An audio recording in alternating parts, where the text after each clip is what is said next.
गत 15 दिन तले गोटे सूचना मिलता जे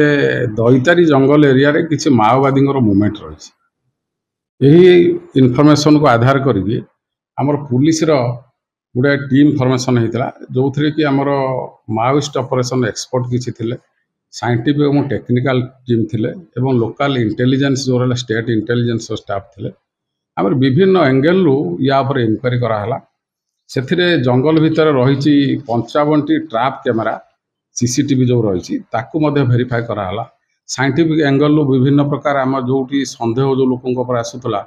तांकर मोबाइल एवं अन्य किसी जिनस को आम लोकल भेरिफिकेशन सब कलु ये सब करला भितर जना पड़ा जे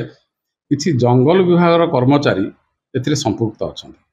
से मैंने यही इनफॉरमेशन टाको जोटा कि आम कह मिस इनफॉरमेशन बा भूल इनफॉरमेशन से मैंने गोटे से लोकल एरिया रे स्प्रेड कर जोटा पाई कि सेठिकार जनसाधारण आतंक और भयर वातावरण रही तेणु यही सब कनक्लूसिव एविडेंस आसला परे आमर पुलिस तरफ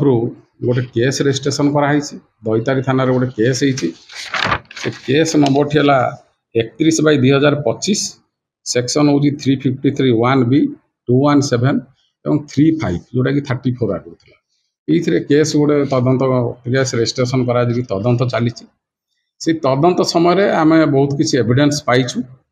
जो एविडेंस उपर आधार करके आम जानूँ किसी वन कर्मचारी एवं पूर्वतन वन कर्मचारी ए संपुक्त अच्छा तेणु जनसाधारण जो मैंने सब भय एवं आतंकर वातावरण मध्य अच्छा से आपण मान जरिया आम सचेतन करने को चाहूँ जे से भयर कौन आभासी ना तेना भय कर कौन कारण ना तो पुलिस तदंत जो सरला परे जो मैंने एक्चुअल इनवॉल्व अच्छा से जी भी हूँ से विरुद्ध में आईनगत कार्यानुष्ठान लिया।